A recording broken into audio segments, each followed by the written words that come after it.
pretty much rolled in packs of 10. One radio with 10 guys, and they would just circle the whole place and, you know, try to keep peace where they could. You have to learn to be on their good side. Certain niggas used to run down on you, they see you smoking, they try to tell you, yo, give me $20, some shit like that.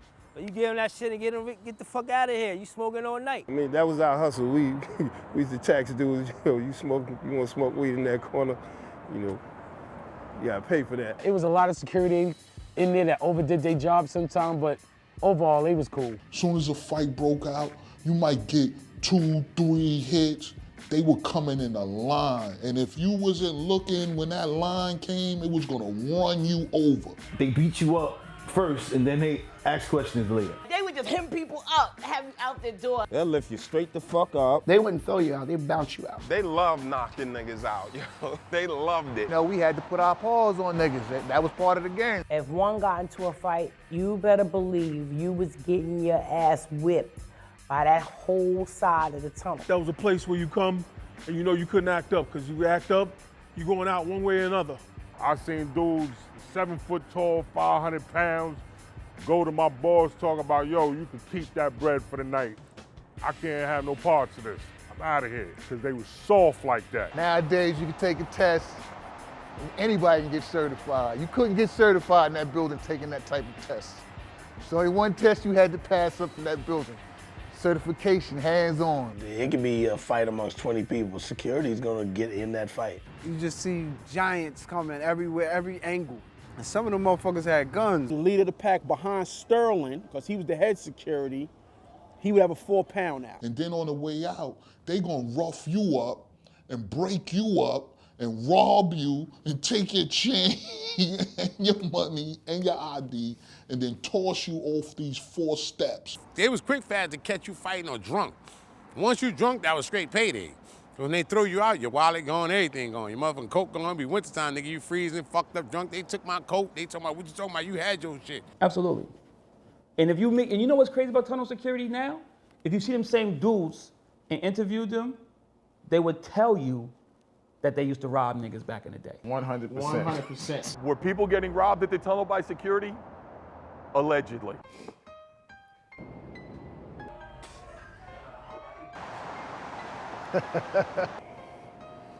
Well, you know, I plead the 5th. You know what I mean? I ain't gonna say, but you know, you know what I mean? I honestly, man, the security was some good dudes, man. If a nigga said he got robbed, he was doing wrong. You got in a problem in the tunnel, your fucking arms got stretched like this, nigga put you in your, and they went in your pockets.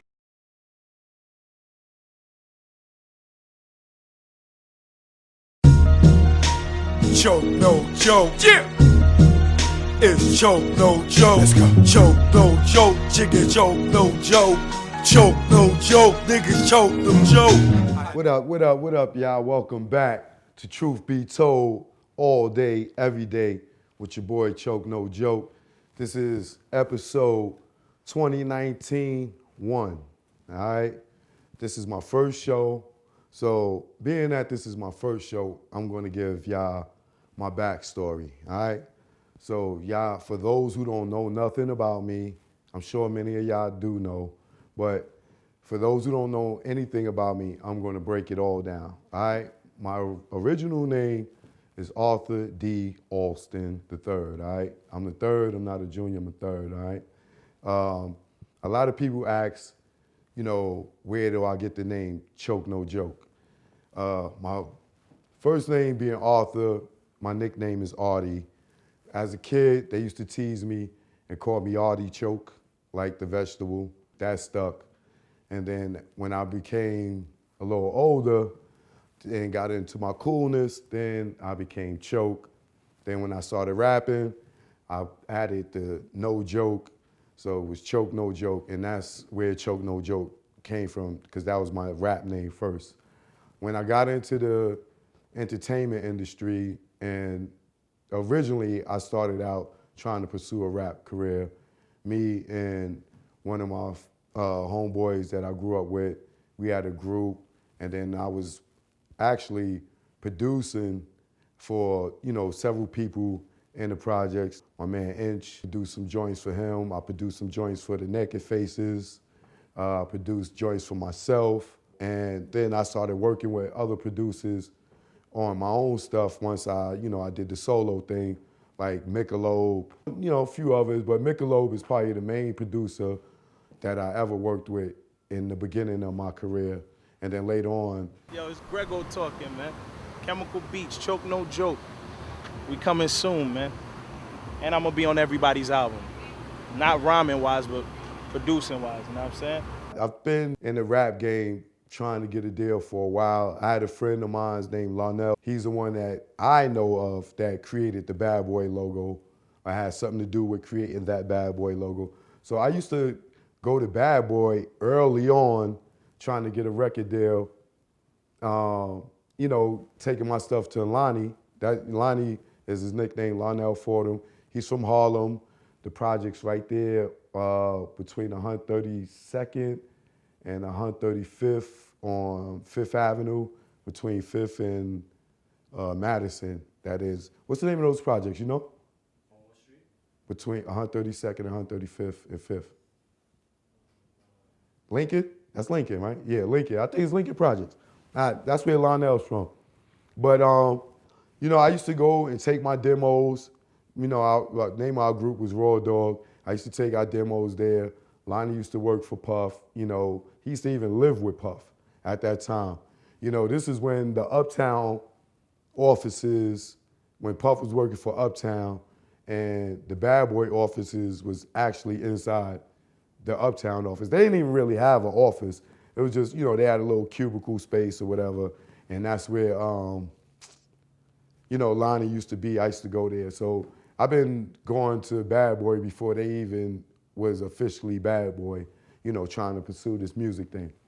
So that is when I started learning more about the industry, because I was shopping deals, trying to get deals, and then I started seeing that it was a lot of politics going on with the music business, and that's when I started learning the business, of music. So I kind of got discouraged after a while because I didn't like what was going on with the music business. I started modeling and acting, and with that, with the modeling acting, I was doing a lot of music videos. If y'all look, y'all see me in Nas, Hate Me Now. You'll see me in Mobb Deep, Quiet Storm with Little Kim. You'll see me in Eve's Got a Man. You'll see me in Lord Have Mercy, Say What, Say What. And with those, those videos, I built a lot of relationships with a lot of music video directors. Back then, Little X, Director X now was Little X. I worked with Paul Hunter. Benny Boone was just, assistant Hype Williams back then. I worked with Hype Williams. I was in Puff's video. It was called Best Friend. It was a tribute song that he did for Biggie called Best Friend. I think Paul Hunter directed that video. Now, in that video, I was acting, and I had a lead role in it, but they cut it out. It was a scene where Puff, this scene, any of y'all can get the tape from Puff, he'll show y'all. It was a scene where I was walking down the street, and some dudes I got into something with some dudes. I pull out a gun, and they jump me. I pull out the gun, I shoot the dude, and then run off or whatever. And that was the scene, but they cut the scene because, Big died, and they said it was violent, so they didn't want to put it in there because it was like right after Big got killed.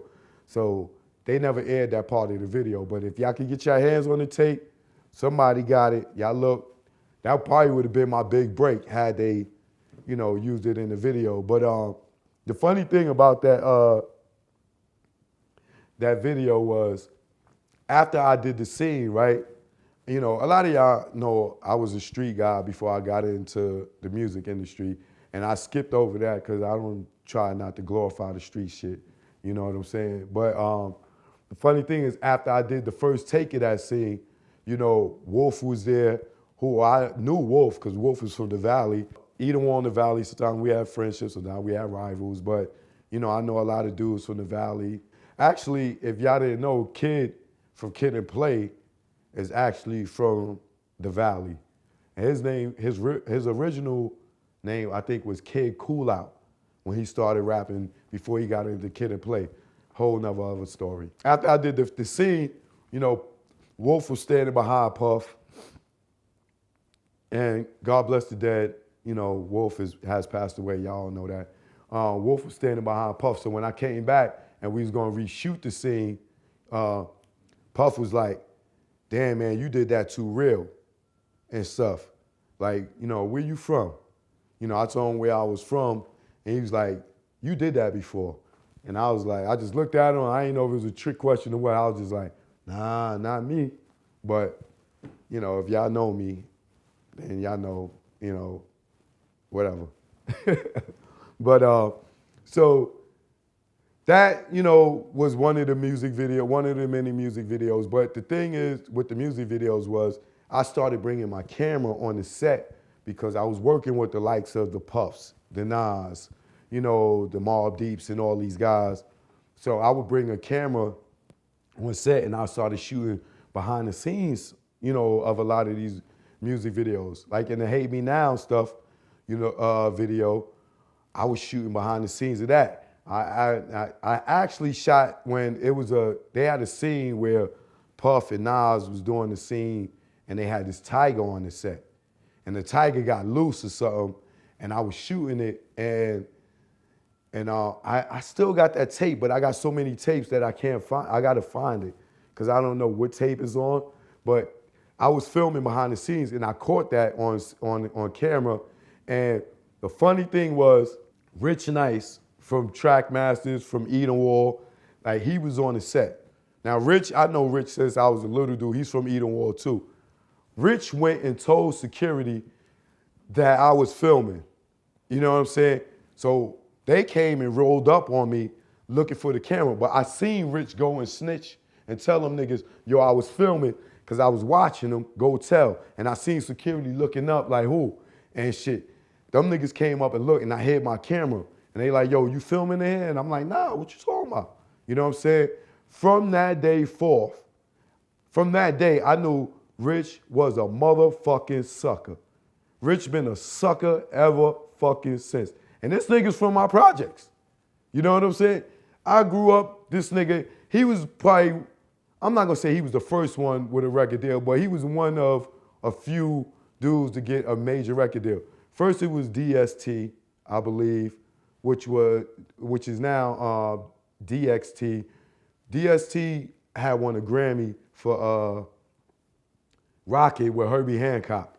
You know, he's the one DJing, doing the scratches on Rocket with Herbie Hancock. A lot of y'all probably remember that video back in the days on Video Music Box with all the robots and shit.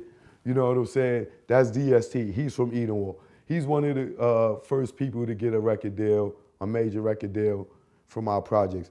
Other guy that got a record deal from our projects would be Preacher Earl. Many of y'all might know Preacher Earl from Down the Line or Nice and Smooth. Either first or second album, he's on that. Preacher Earl, Eat 'em all, beat 'em all. That was, you know, the line in there or whatever. Shout out to Preacher Earl. And then the other would be Rich Nice.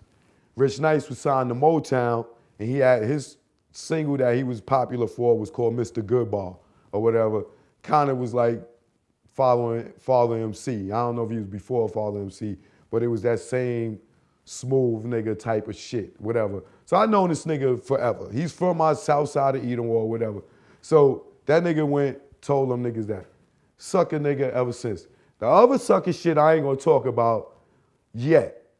I'll get to that later on in another show. But like I said, Rich Knight's been a sucker ever since. And more recently, the sucker shit he did to me was I got invited to Sway in the Morning by Sway. I met Sway at Jason Jeter house, who was managing T.I. at the time, and you know, also the co-owner of a Cool Hustle Gang, one or the other or both. And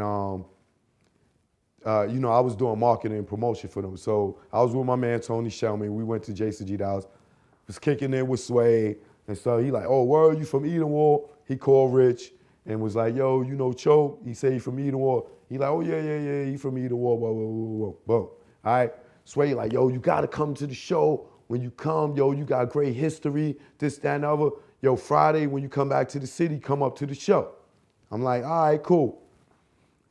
Wednesday of that week, I promote the show on Instagram that I'm doing Sway in the morning. Then I get a call from Sway, like, yo, Choke, I need you to check in with Rich and book it with Rich. Nigga, you already invited me to the show.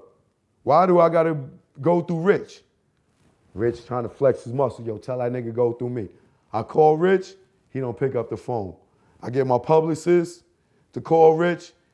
He answers not knowing who it is. She tells him, he tell you get back to her. He never gets back to her. Fucking sucker. Fuck you, motherfucker. It's all good. Now I don't need Sway in the morning because I can do my own shit. You know what I'm saying? But I still got love for Sway. Sway's still a real nigga to me. But you his man over me, so of course he gonna go with you. You know what I'm saying? And it's all love. Sway, I still got love for you, but your man's still a fucking sucker. All right? Cool. Moving forward. So Eden Wall has a reputation of successful people in the industry. My man Eric Mobley, he's the only one from the Eden Wall that played ball that made it to the NBA. And then you got Shane, the dribbling machine.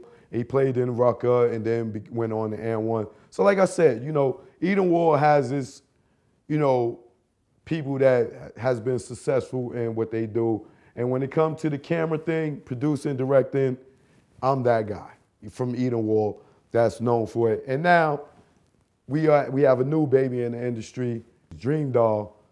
She is now, you know, another product of Eden Wall who's being successful in the industry. And shout out to my man DJ Self for giving her the shot. You know what I'm saying? So that's where I'm from, Eden Wall Projects. There's a lot of talent from there.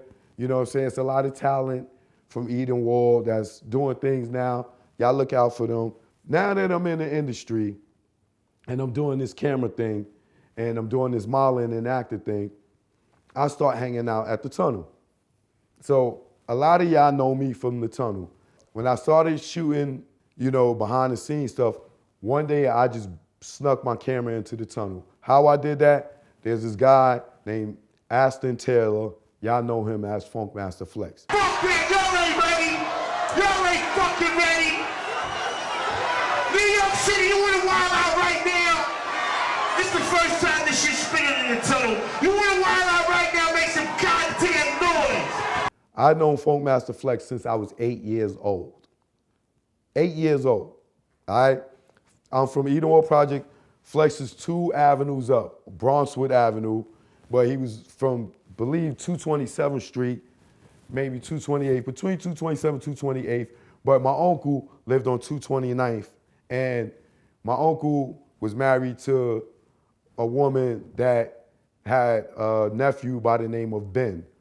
Ben was also called Ben British, who was a rapper, and Flex was his DJ.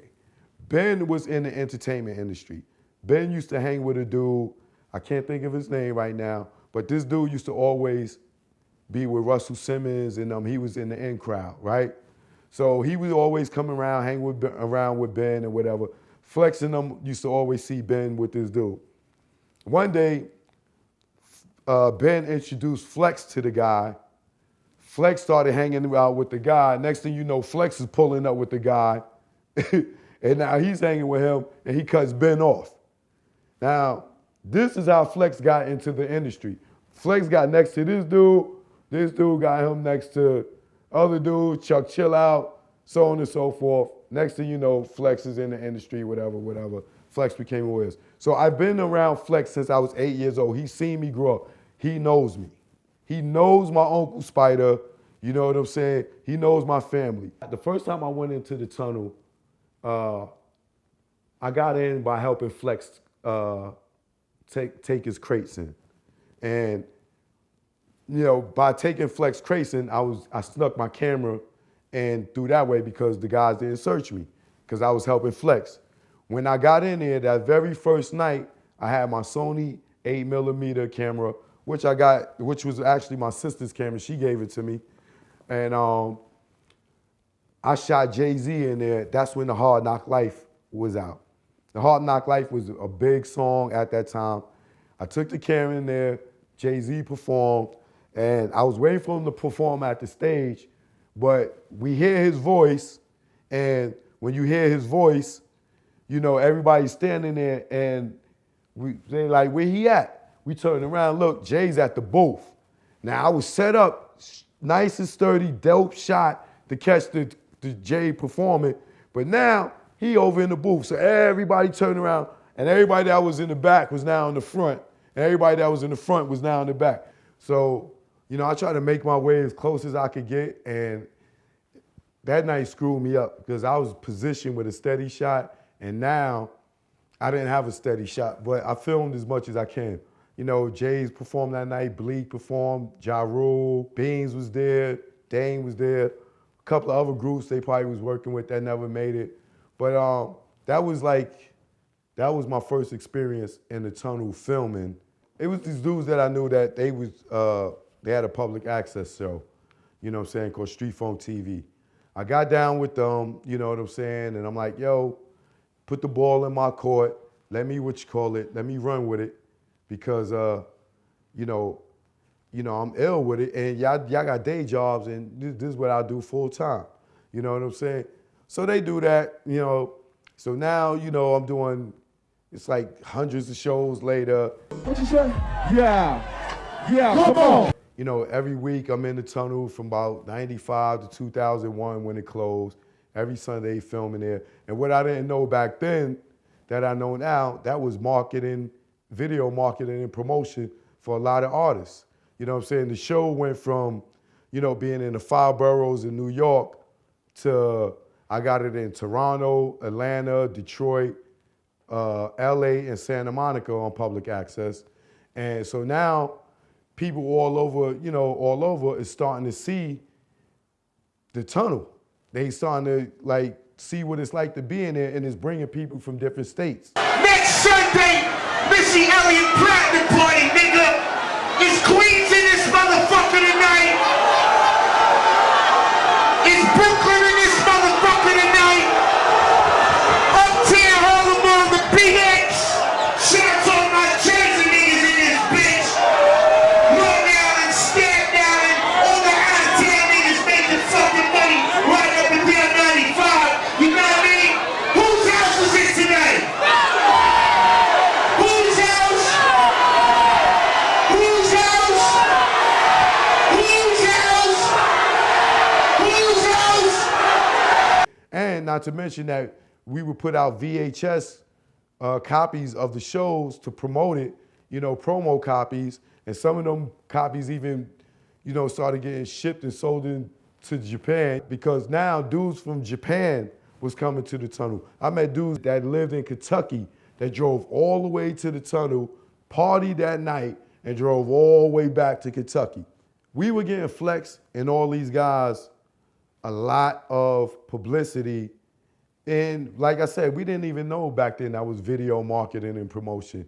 You know what I'm saying? So, you know, I did Street Funk for a few years, and then this company came to us, and they wanted to take the show to the next level.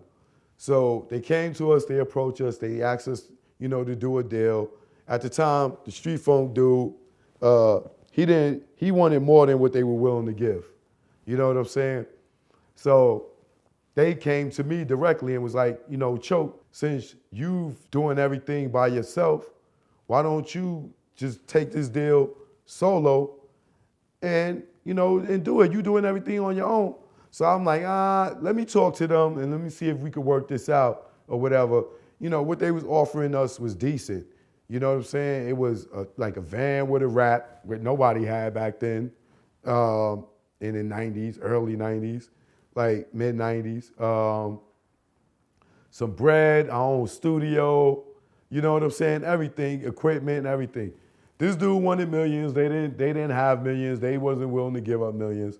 So what happened was I had to make a decision. So my decision was, I'm going over here. I'm doing everything by myself.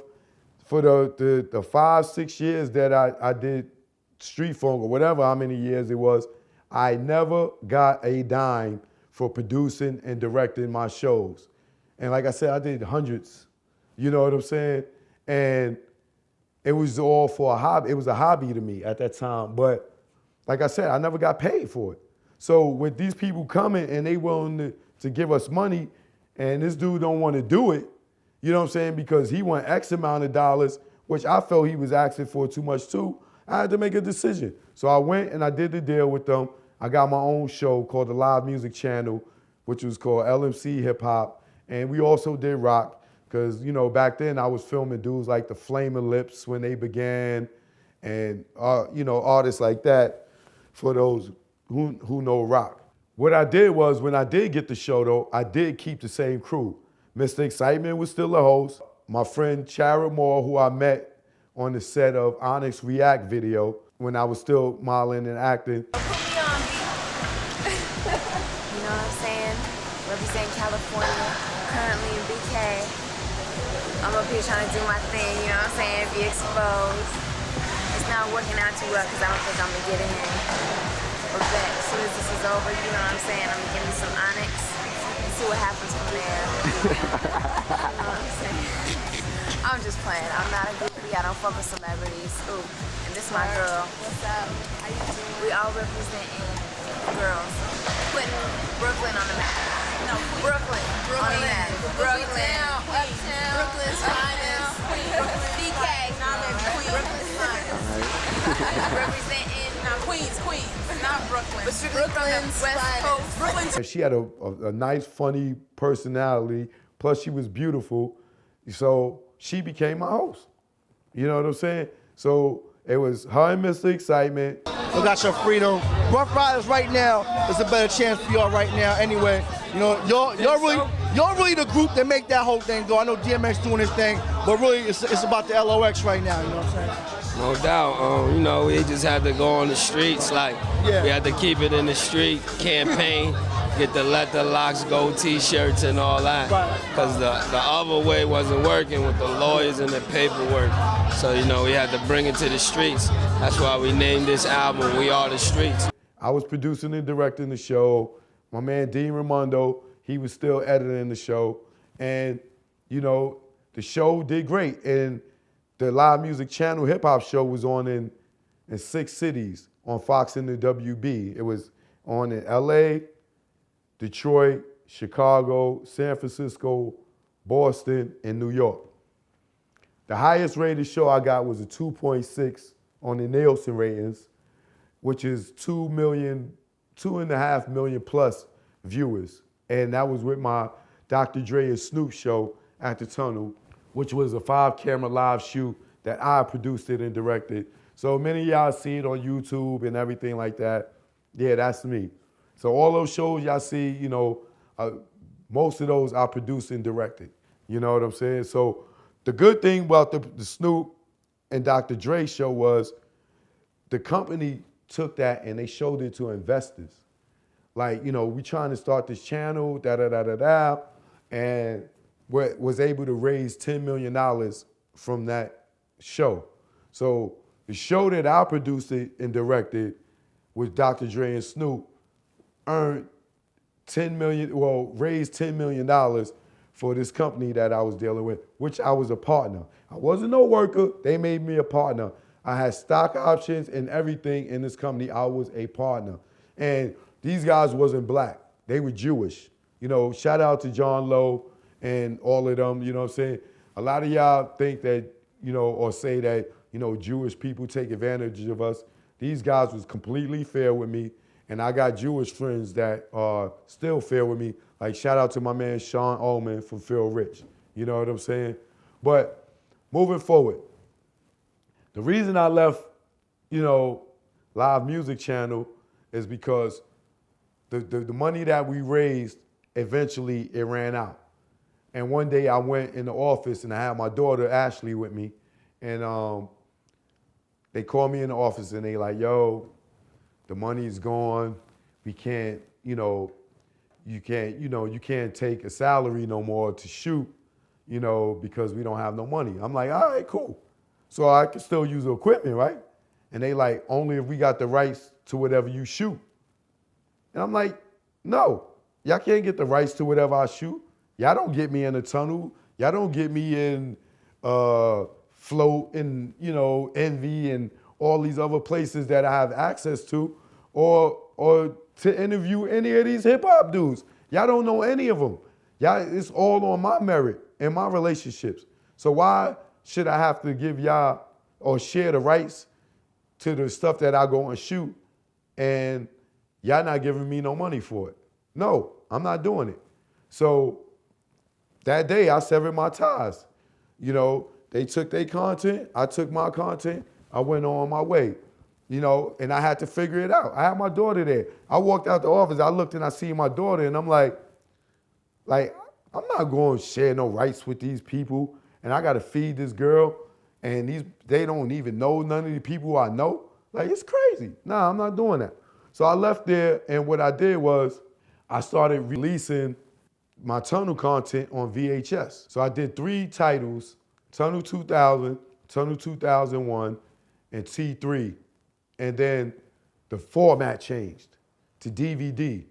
So when the format changed to DVD, things got a little more expensive. And, at that time, so what I did, I went to K Slade and I went to DJ Clue. And I'm like, yo, I got an idea to do the first DVD mixtape. And they like, Choke, what you talking about? DVD mixtape. I'm like, let's put the music that y'all doing, instead of putting it on the only on the mixtape, let's add the content to it and put it on the DVD and make a DVD mixtape. And they like, yo, Choke, what you talking, what? So I was like, yo, man, forget it. You know what I'm saying?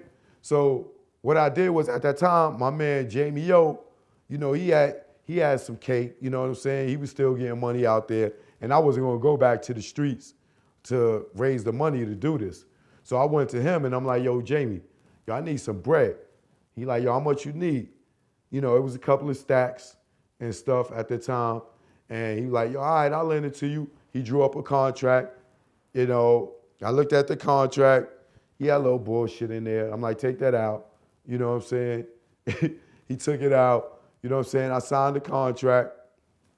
And I re-released my 3 Tunnel titles, all 3 at once. And I renamed them The Tunnel Is Closed, volumes 1, 2, and 3. They sold like crazy. They bubbled, you know what I'm saying? Now I'm taking my stuff, because at the time I was dealing with a lot of one-stops and independent distribution companies. At the time I met Nelson, which y'all call Money Nels now. I think he was either working at Fat Beats or Top Line Distribution. It was one or the other, I can't remember. But those are just 2 of the distribution companies that I was dealing with.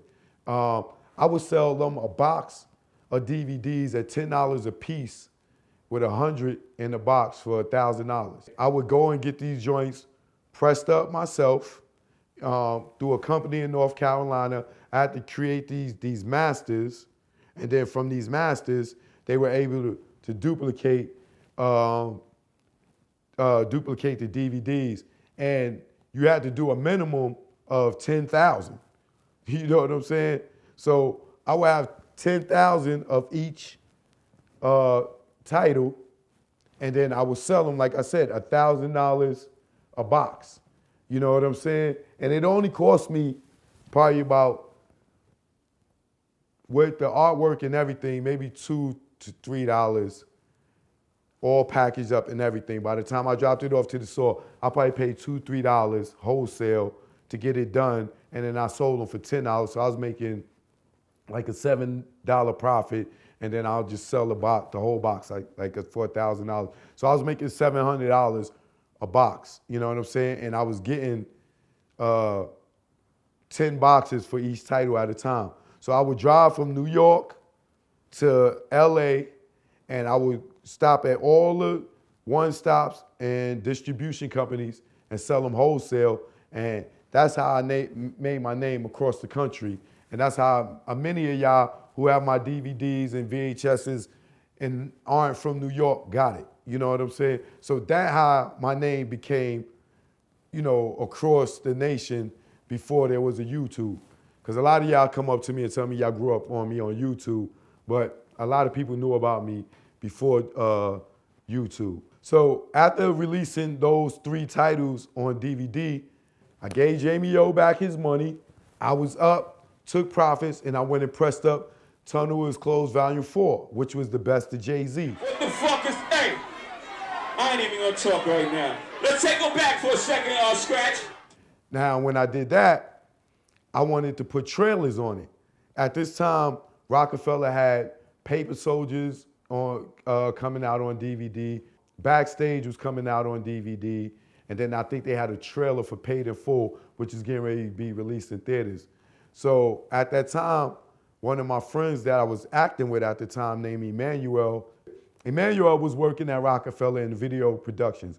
I went to her and I'm like, yo, look, I got this Jay-Z DVD that I'm getting ready to put out on the Tunnel. You think that Dame or Jay will give me some trailers? So she was like, yo, let me talk to Dame about it. She go talk to Dame about it, and she was like, yo, Dame he said he wanted to see it first. So I go up to Rockefeller, I show him the DVD, and it's already packaged and everything, but you know, it's not finalized. So Dame's looking at it, he's like, yo, you did all this by yourself? You manufactured, packaged, produced, direct, shot, edit, all this shit by yourself? And I'm like, yeah. Like, he's in disbelief that I could do this all on my own. And I'm like, yeah. So he sees I got all 7 titles and I did it independently. He's like, yo, won't you come work for Rockefeller? And I'm like, when? And he's like, yo, tomorrow we going to the Shane Mosley, who was Shane Mosley fighting at the time? De La Hoya. We going to the Shane Mosley De La Hoya fight. Yo, you could come film me going to the fight and you could start tomorrow. And I was like, all right, cool. Next day I know, I was on a private jet to Vegas, and that's how my career at Rockefeller started. Choke, no joke. Yeah. It's choke, no joke. Let's go. Choke, no joke. Chicken choke, no joke. Choke, no joke. Niggas choke, no joke. I know this industry chick with tough love. Yeah.